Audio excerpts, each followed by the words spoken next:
Hello, नमस्कार। आज हम बात करने वाले हैं वोल्टास कंपनी के स्टॉक्स के बारे में। और इस स्टॉक्स में अगर आप देखेंगे तो हमने आपको पिछले वीडियो में अच्छे से एक्सप्लेन करके बताया था कि स्टॉक्स में गिरावट की जो वजह है वो क्या होगी। अगर आप यहाँ पर चार्ट के बेसिस पर काम करते हैं और हमारे वीडियो को देखने के बाद बाई या सेल करते हैं तो एक बार अपने फाइनेंशियल एडवाइजर से जरूर कंसल्ट कीजिएगा, क्योंकि हमारा वीडियो आपकी एजुकेशन के लिए। आज मैं आपके सामने कुछ लेवल्स भी ड्रॉ करने वाला हूँ, क्योंकि बहुत दिन हो चुके हैं हमने इस स्टॉक्स के ऊपर कोई भी लेवल्स ड्रॉ नहीं किया। स्टोक्स का जो पुराना हाई था उसको अगर आप देखेंगे तो ये स्टोक्स ने हमारा यहाँ पर हाई बनाया था और स्टोक्स इस हाई को ब्रेक नहीं कर पाया था। क्यों? क्योंकि आप देखेंगे तो स्टोक्स में यहाँ पर स्टोक्स इस लेवल को ब्रेक करने के लिए हमें आवश्यकता थी स्टोक्स में एक अच्छे से लेवल्स की, और स्टोक्स ने इस लेवल को ब्रेक नहीं किया। तो आप समझ ही सकते हैं कि स्टोक्स का जो वॉल्यूम है वो भी हमारे साथ में काम नहीं कर रहा था और स्टोक्स ने हमारा इस लेवल को ब्रेक नहीं किया जो कि पुराना वाला हाई लेवल था।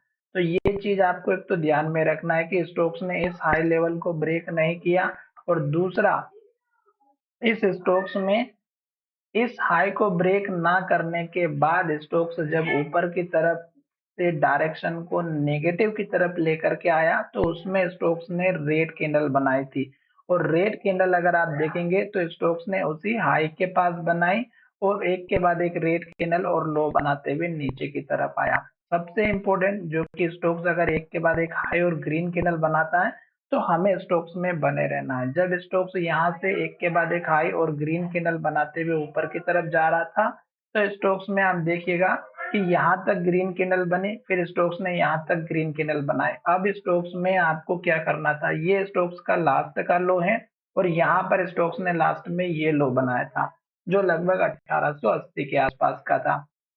अब 1880 का लो था और इस कैंडल का हाई था 1935 का। तो ये हाई और ये जो लो था ये बहुत ही इंपॉर्टेंट होता है, लास्ट का हाई और लास्ट का लो। क्यों?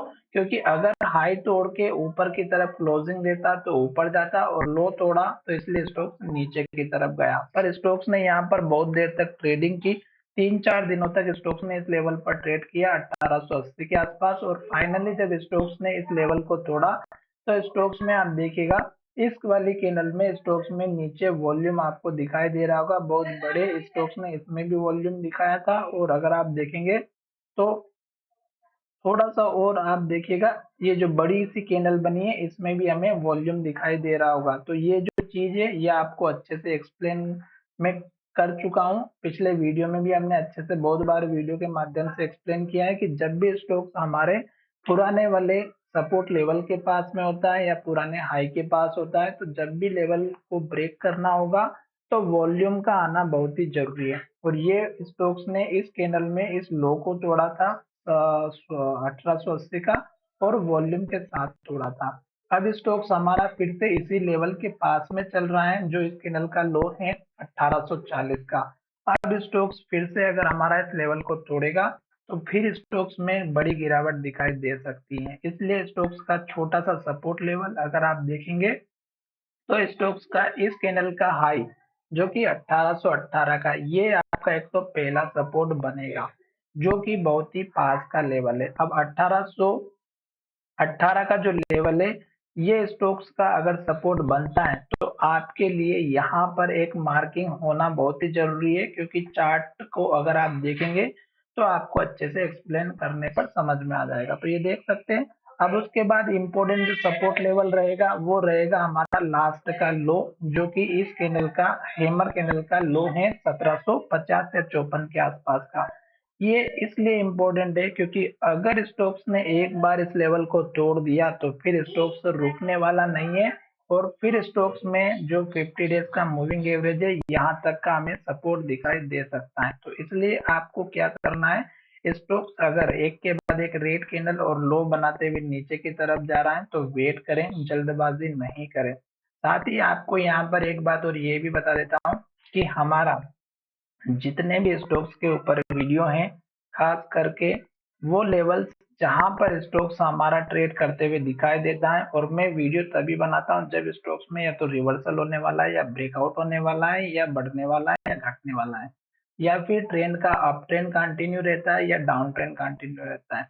मैं उन स्टॉक्स को चूज करता हूं जो मुझे लगता है कि ट्रेंडिंग में चल रहे हैं। अब यहाँ पर वीकली चार्ट देखेंगे तो 3 कैंडल बन चुकी हैं और 2 कैंडल रेड बनी हुई है, और हर एक कैंडल का जो लो है वो नीचे की तरफ शिफ्ट होते हुए दिखाई दे रहा है। अगर वीकली चार्ट के बेसिस पर देखें और स्टॉक्स में गिरावट दिखाई देती है, तो आप समझ सकते हैं कि स्टॉक्स का सपोर्ट वीकली चार्ट के बेसिस पर 1550 के आसपास का दिखाई दे रहा है। हो सकता है कि स्टॉक्स धीरे धीरे करके आए, पर ये मेजर वाला सपोर्ट लेवल है जो कि 1560 का है। तो चलिए वीडियो को यहीं विराम करते हैं। आशा करता हूँ कि वीडियो अच्छा लगा होगा, और इस तरह की जो एक के बाद एक ग्रीन कैंडल और हाई बनता है तो स्टॉक्स में आपको बने रहना है। अगर आप लॉन्ग टर्म के इन्वेस्टर हैं तो मंथली चार्ट, वीकली चार्ट जरूर चेकआउट कीजिएगा। शॉर्ट टाइम के हिसाब से ट्रेड करते हैं तो वीकली चार्ट और डेली चार्ट को जरूर देखिएगा। जब स्टॉक्स एक के बाद एक हाई और ग्रीन कैंडल बनाता है तब तक स्टॉक्स में बने रहना है, और जब स्टॉक्स हाई बनाना बंद कर देता है, रेड कैंडल बनाना स्टार्ट करता है, तब आपको सतर्क हो जाना है। और पिछले कैंडल के लो के नीचे अगर क्लोजिंग होती है तो अपना प्रॉफिट बुक कर सकते हैं। जैसे कि इस कैंडल का लो है 1880 के आसपास का, और इसके बाद नेक्स्ट जो कैंडल बनी है उसने उसके नीचे क्लोजिंग दी और लो भी बना है। तो यहाँ पर आप देख सकते हैं कि हाई भी नहीं बना, कैंडल भी रेड बनी, पिछले कैंडल के लो के नीचे भी क्लोज हुआ है। तो चलिए वीडियो को यहीं विराम करते हैं। धन्यवाद, मिलेंगे नए वीडियो में।